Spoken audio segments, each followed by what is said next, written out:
The government has become populist in that sense and enacted a lot of different restrictions to the law.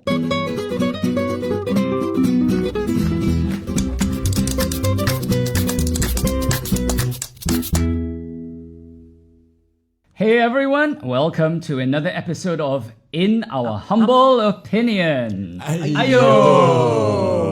Mating call on the Amazon. Okay, thanks Chris. I'm Gilbert Chia. I'm joined here by my two compatriots, Daisy Rani, cool Yes. grandma on the right, Hello, namaste, namaste. and Tourette syndrome victim Chris Henson on the left. Oh, You will see- Tsepoite. Yes. See. Today, we are going to be very brave. We're going to tackle two important topics, and we're going to be tackling two institutions, the Singapore Police Force and Parliament and the ministries Oh, of scary, Singapore eh? government. So let's get straight into it. A lot of news has been made very recently about the fact that the police are investigating the PAP Member of Parliament, Louis Ng, for not getting a permit before holding up a small sign saying he supports the hawkers or asking people to support the hawkers at a food stand. This has gotten so much news, not just here in Singapore, but around the world, because people are a little bit aghast that this is happening. And I have friends from overseas who have sent this to me and said, is this for real? Do you guys have like an early April Fool's joke or something like that? Are they really investigating because someone held up a sign like that? Well, yes, sadly, it is true. We're going to talk about that. And we're also going to be talking about new regulations that the Ministry of Manpower has just announced that dependence pass holders, that is the people who are the children or the spouses of people who are working here on E-Pass or S-Passes, who want to work will now need to apply on their own for either an S-Pass or an EP, when previously they just needed a letter of consent.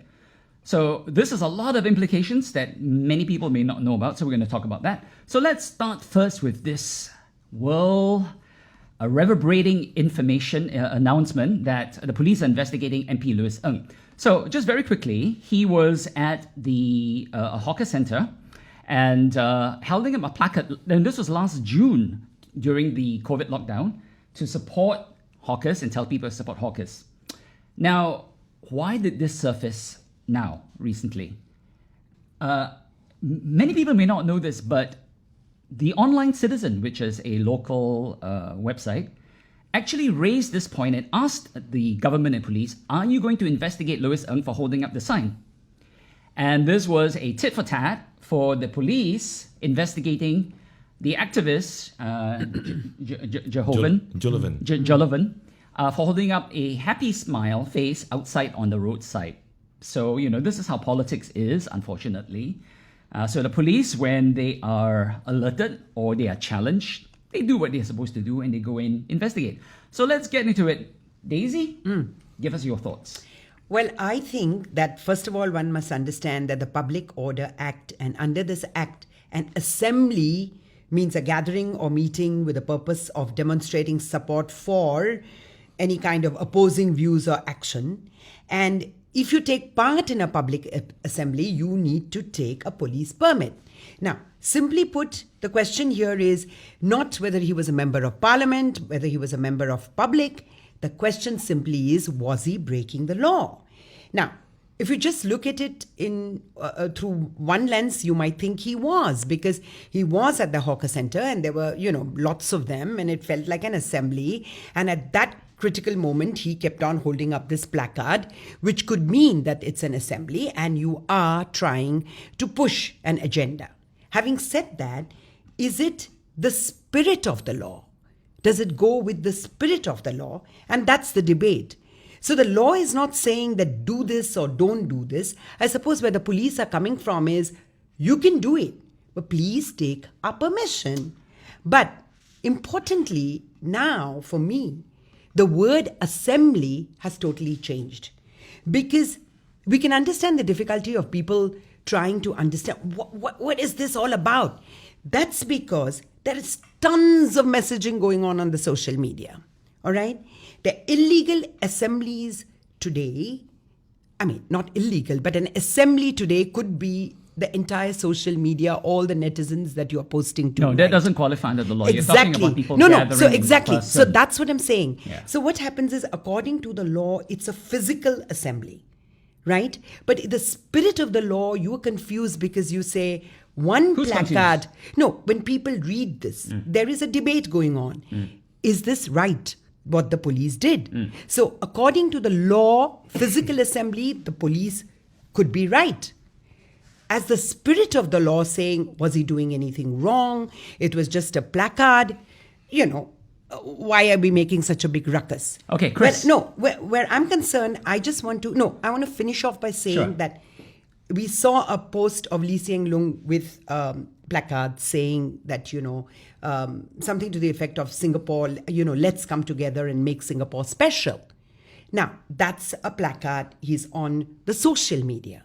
So now the balance is between posting somebody on social media to millions of viewers or showing something physically in an assembly. But Louis Ng also showed it on social media, though. No, but he physically took it when he was at the hawker center. And where was Lee Hsien Loong when he held up his?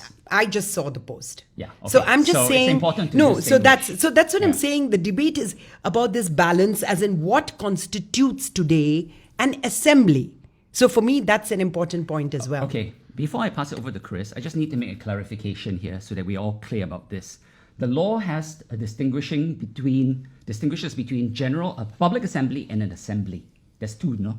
Yeah. An assembly is anyone, even one person, is considered an assembly.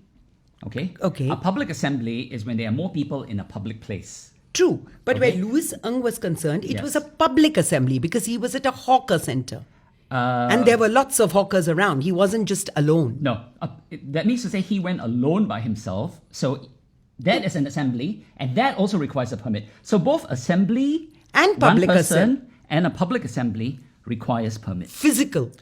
That's the point that I'm bringing Yeah. in. That this POA is for physical, the person being there physically with other people. Okay. That's the assembly I'm talking about Chris? versus social media assembly. We're not talking about social media here. I know, but I'm just giving you my point of view that today, if you hold a placard, you can reach millions of people on the social media. Okay. Is that right or is that wrong? But the law does not address that. though. Exactly. So the debate is about physically it is wrong at the moment when you are in assembly without the law, without a permit.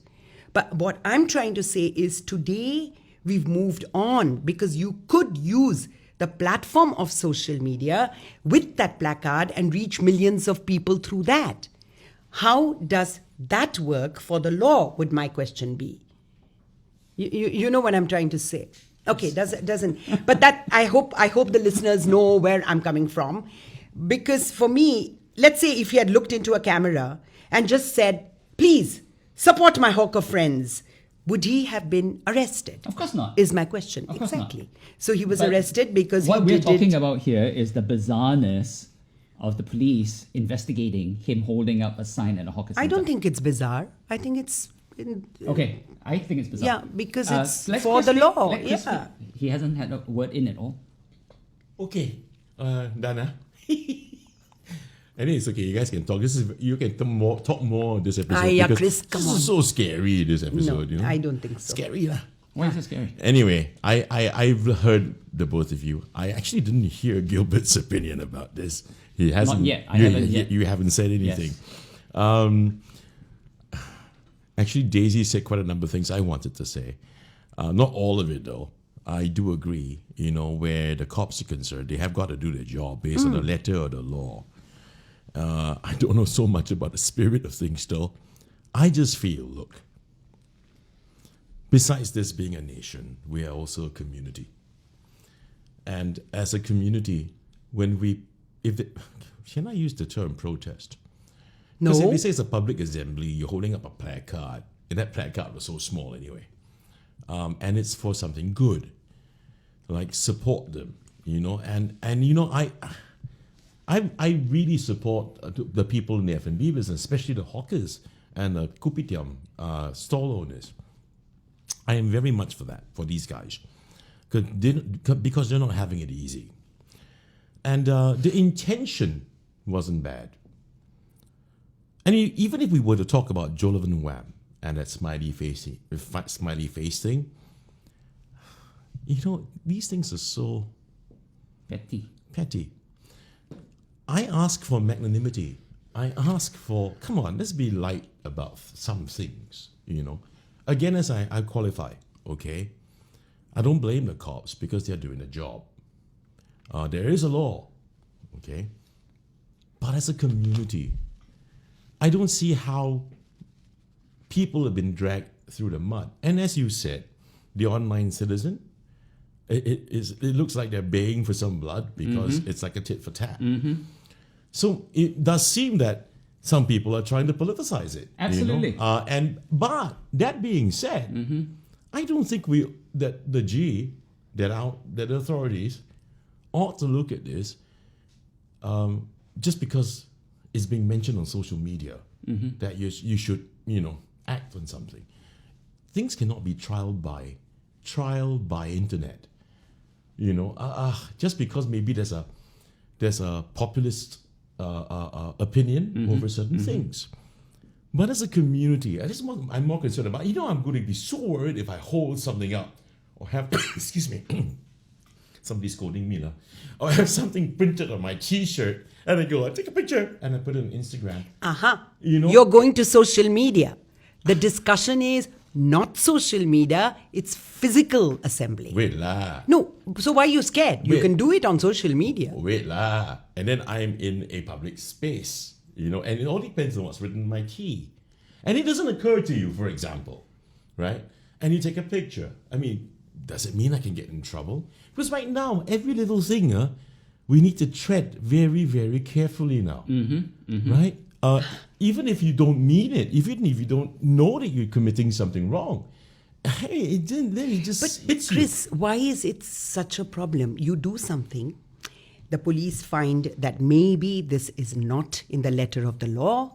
They come, they investigate, you answer honestly, one understands, water under the bridge, move on. Is that a good use of public resources? No, it's not necessarily. Ah, but it's about the process. That's it. No, because see, I noticed with both of you, the point is the police is not here trying to find out what is the content, whether it's anti-establishment. That's not, in this case, primarily their job. That is their job.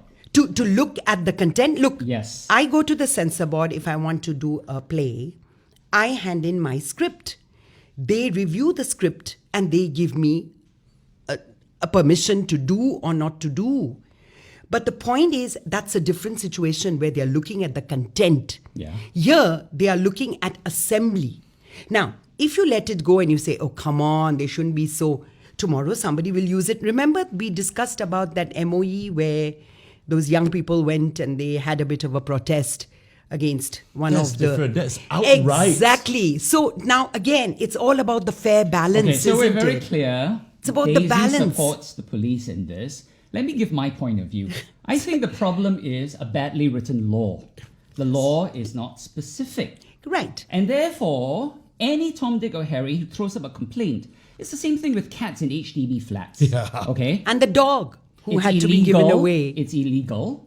But the HDB is not going to investigate unless someone complains. Yep. So part of the big problem here really is this culture of tit for tat, of politicizing things, that when Jolovan went out and held up that sign, he was investigated. And so now the online citizen, which is very pro him, went and complained about this. So the police just follow the trail wherever it is. Yep. But the problem really is a lack of common sense, I think, on several different levels of people who complain about this, of the way that the law is written. That basically, even if you were to hold up a sign that says, I support the hawkers, you can be investigated. So, the drafting of that law has got to be looked at. I think Yes, that's correct. really an Change issue. needs to be made. So that we all agree on. But so what we were talking about is at the moment what happened and our thoughts on that. So moving forward, yes, if it's silly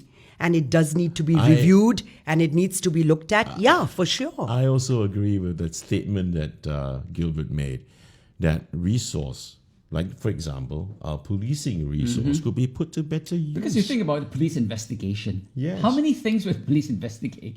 How many things can each of us, if we really wanted to cause chaos, go and fill up police reports and complaints about each other? Yes. You know? So if And that's then- not happening, then but we are hang in on, a but- good place. No, but when the police don't investigate every complaint, the police choose which one they want to investigate. Right. So I think that is part of the point that I was making earlier, which is that it is up to the police then to decide whether or not they want to investigate something. And I think that this is a pretty ridiculous situation. So, with that, any last thoughts on this topic before we move on Let's move on, man. to the next one, which is going to be another big one? Okay.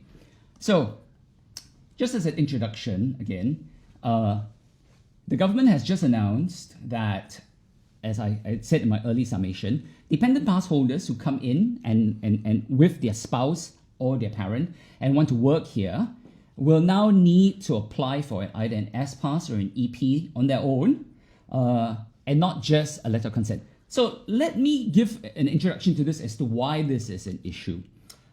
What this means is that if you're somebody coming in and with your spouse and you want to work, you now need to compete for an S pass or EP, and this for S passes there are quotas. So for a company, it does not mean that they can just hire an S pass holder. There's a quota, and the quota has gone up considerably in the past couple of years. The government has been doing this. What this actually points to is a pattern of the government really restricting foreign workers in Singapore on a multiplicity of fronts. And this all happened really after the 2011 general election, when the PAP lost a lot of the popular vote, and there was a lot of online anger about the population white paper at that time, which talked about the growth of Singapore's population. And since then, it has implemented a lot of measures to restrict foreign employment in Singapore. Now, the way that I see it, I'll give my opinion before I turn it over to you guys, basically, to discuss, is that if you look at the big picture, Singapore has a shrinking population. We have a declining birth rate that has continued to decline throughout the years. We have an aging population. We have a labor shortage that is not getting better anytime. And companies are having difficulty hiring people. We're actually in a very unusual situation of having a lot of jobs that cannot be filled in a variety of ways. But because of online anger, and this online anger that's expressed especially by a lot of disgruntled, unhappy, and xenophobic people, I feel, is a very universal thing. I mean, having lived in the US myself, I experienced this kind of thing. Basically, when people are unhappy, it's very easy to then blame foreigners, to say, the foreigners are taking jobs, and that's why I can't get the job that I want, or my friend can't get the job that they want. Which I think has fueled this. So the government has become populist in that sense and enacted a lot of different restrictions to the law. And in a summation, I will just say this, I don't want to talk too long about this. This is a losing thing for Singapore, because no matter how you try and do it, the people who are unhappy will always be unhappy. The people who are anti-foreigner will always be anti-foreigner. As it is, if you look today, you look at all the comments online with this latest, most strict move, still not enough. There are people who are calling for the expulsion of all foreigners. There are people who are saying foreigners should not be allowed to work in Singapore at all. And they use a lot of very abusive language like foreign trash. And, that's another point. I think that the Straits Times and Mothership and all of these local newspapers need to police their online comments a little bit more, So let's move on now and have you guys talk. Can I start? Yes, now you can start. Okay, bear with me. Sure. And I'm just going to say my piece. Let me first qualify. I am not xenophobic. I completely understand that we do need to have foreign labor here. We do. Very badly, very urgently. I also want to say that I have a lot of foreign friends in Singapore. Okay? But I'd like to add this. I think, personally, that the anger on the ground is not about people being so xenophobic entirely. I think it's grown over time. Yeah, some. It's grown over time because some nationalities are rather overweighted on one or two, okay? And some of them don't know how to behave Sure. with a certain amount of humility with the local populace. Yep. Okay? So it becomes, and frankly, there's some snootiness or uppityness, and this is what people are talking about on the ground. On the other hand, yes, definitely, we need foreign labor for example, menial work, like hawker assistants, people to help the cleaning, and all that. We need those. That's beyond doubt, because Singaporeans will not take up these jobs. Now, they can come up, whichever agency can come up with, we got how many jobs available in this sector and that sector, but no one wants to take them Absolutely. up. There's 1,000 jobs So on available that F&B. note, I completely support the need that we need to have foreign labor. However, I think that the people being upset will be more about those jobs that are more PMET in nature. Okay. It has been quite overridden. Can I just jump in this moment? Because I think it's very important Wait, point just you let raised. me just Yes. end with this last bit sure, here. Sure. That doesn't mean that we can do the job. On many notes and on many counts, there are jobs that we feel we can handle, but actually we can't. Yes. Which is something also that we have to come to terms with. And we have to ask ourselves, how then, therefore, can we compete? That being said, provided senior managements of companies and corporations are not also overweighted to a particular nationality, when the Singaporeans do not get a chance, Sure. and it becomes prejudiced or biased Yes. towards that nationality or nationalities. Yes, absolutely. Yeah, which I've seen happen. Well, there are investigations. No, well, that one I can't say because I wouldn't know. But I've seen that happen, where all of a sudden an entire department is replaced by one particular nationality. Right. Okay. Points well made. Let me just address very quickly before you take. Okay. First of all, this is the thing which I find the most bizarre. Okay. Your point about PMETs, right? Professional Management Executive. Yep.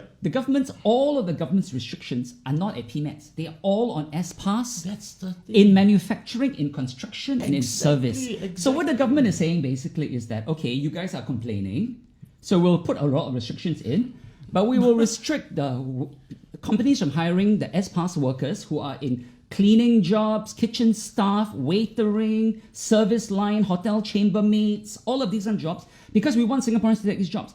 They're restricting it on construction. How many of you want construction jobs? This is what I find so bizarre, okay? So we need to definitely address this. This is absurd. Yep. This is populism when you are throwing bones to the public, but you're not addressing the larger issue, which people might be more angry about. But let me say categorically, I'm against any kind of quotas and restrictions. I think that people have to understand Singapore is very tiny. We have no hinterland. We will die without foreigners coming in. We just don't have enough people, and the macro trends are that our population is aging rapidly, it's shrinking, and our economy cannot grow without foreign immigrants and foreign labor. No matter what you personally think about this, this is the reality. Very quickly to your point about the bias against certain nationalities, the Ministry of Manpower just announced today investigations, and they have it online. We can see what the results are, which companies have been fined and all of that. So I think that that's a healthy thing for them to keep doing there. Daisy, what do you think about it as an immigrant? Oh my God. No, seriously, you can bring some... No, correct. So Namaste. this is the point, you see, that you live in this country for years, you are a Singapore citizen, and we realize that all of us at some point of time in our lives were immigrants. Yes. I mean, you both might not immediately be right now, but at some point of time, Well, and that's how our Singapore forefathers, was. yes. But that's not what I do agree in parts is to both of you all said. Yes, it is kind of quite surprising that all the laws are being made for the lower strata, so to speak. And that right now is the area where most of the businesses need people. Absolutely. Right? So that I totally agree to. Where there are more nationalities in one particular job or not, that is where all this anger and maybe economic jealousies are coming from. But, again, every time we speak about this, I've realized again and again, as we review laws or policies, one of the matters that keeps coming up is how does the government need to balance it? Because, of course, you can't live without the foreigners. And I'm not only talking about ESPAs, I'm talking on every level. You need them because the economy, a lot of what we are being used to, the prices and the dining, and we need it to have a holistic situation. But there's something that, MOM said that we will focus instead on helping companies to be more manpower lean while strengthening their Singapore core. Now, for me, so I'm trying to understand, does this mean that these laws are preparing Singapore for a more self-sufficient Singapore?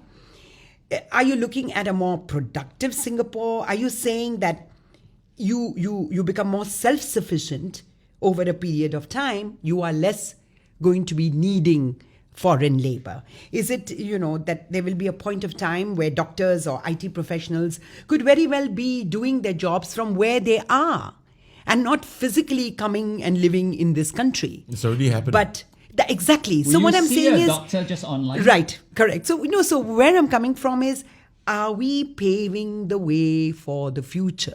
Are we paying for a leaner Singapore, which of course has a lot of foreign input, but again we are coming down to how do you keep the Singapore core, as the minister said. Okay, I also want to just throw in something here which is very important, is that Singapore, when we talk about population growth, we talk about immigration, people always have these ideas in their heads, and very few people realize this.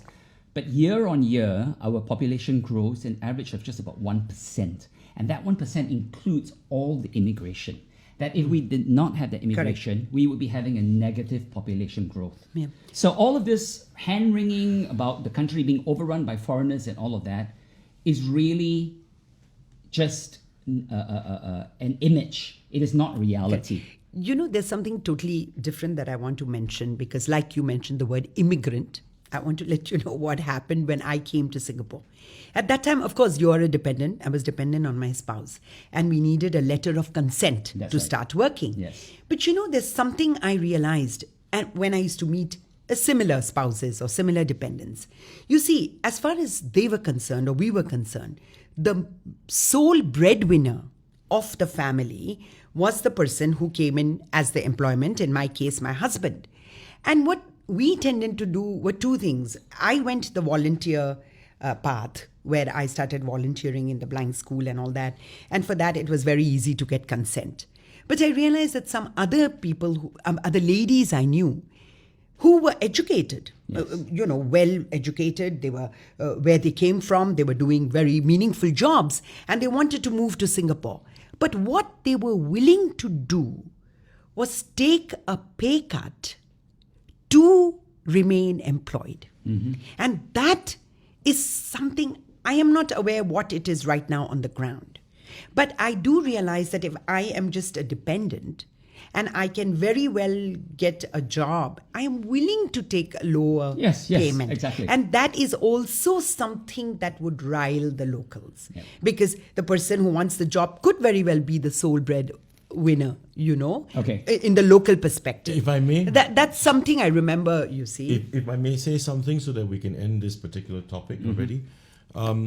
It's funny that Daisy raised what she just did, because I wanted to, and she said it, and I just want to say this. I also realized that many spouses of employment pass holders come here to work. Yes.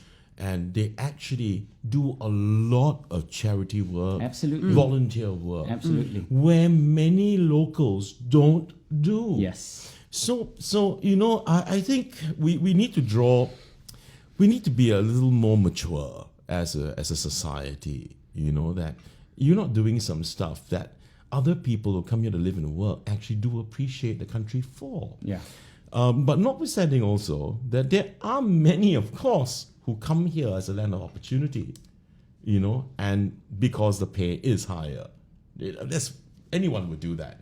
Even as us, Singaporeans, if we travel overseas to work as expatriates, we would do it because the package is good. Generally, EP people would be having higher salaries in their Yes, own yes, yes. countries. Really? Not in Singapore. Well, yes. well, not as far as I know of Singaporeans who go work overseas Yeah. as expatriates, but we always look at the package, you know. Yeah. Yeah. Okay.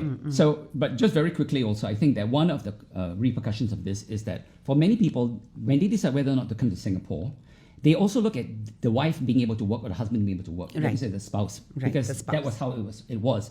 And the word on the ground from my expat friends is that now they have to reevaluate it, and many of them actually have to move now and relocate out because they cannot afford to have just one person working. You see, and this is what this new law is forcing to do. People. They will not be able to have the spouse working, and Correct. therefore, and many of the jobs that the spouses do, especially in the European community, is they are substitute teachers in Substitute international teachers, yes. international schools. Yes. And the schools have sounded alarm now because they're going to lose a lot of their substitute teachers, and that's going to cause another problem there. So there's a lot of things to look into here, basically.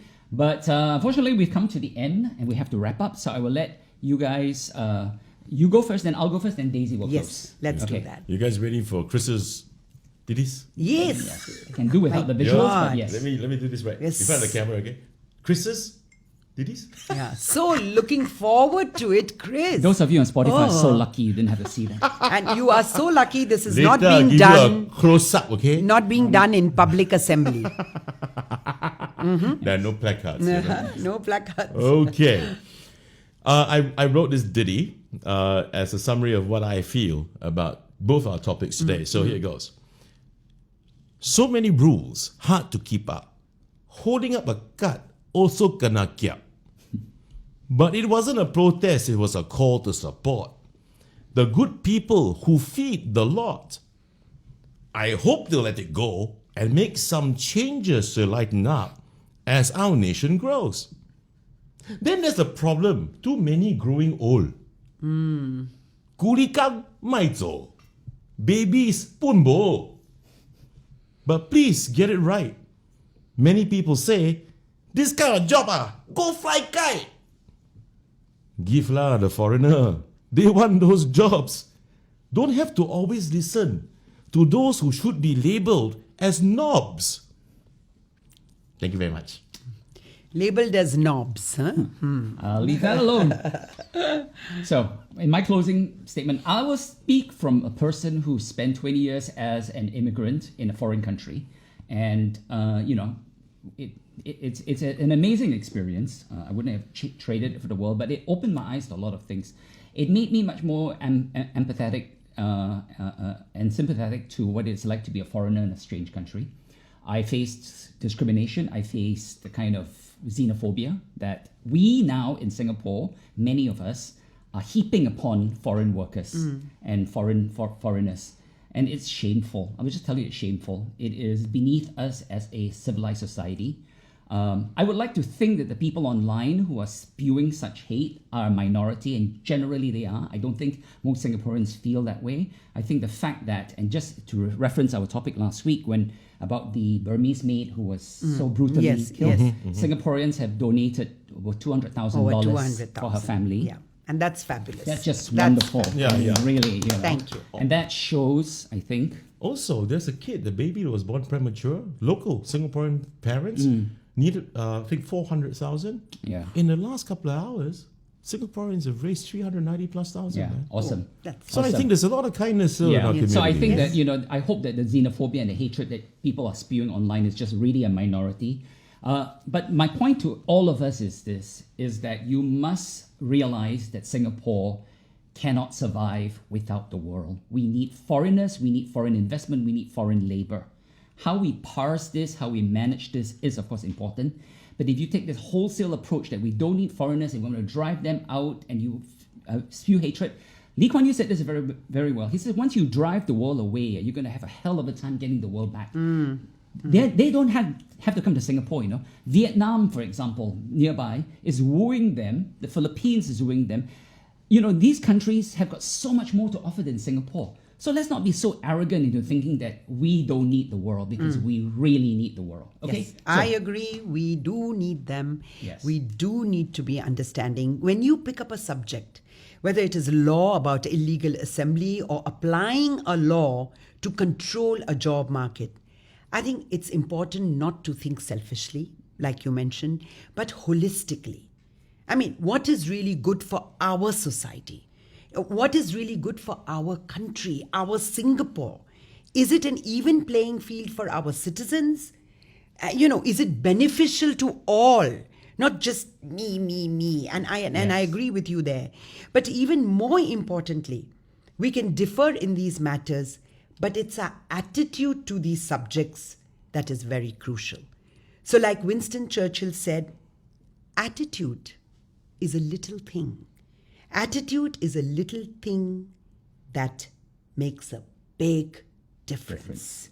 And please keep your attitude kind and right. welcoming. As I've always said, Namaste.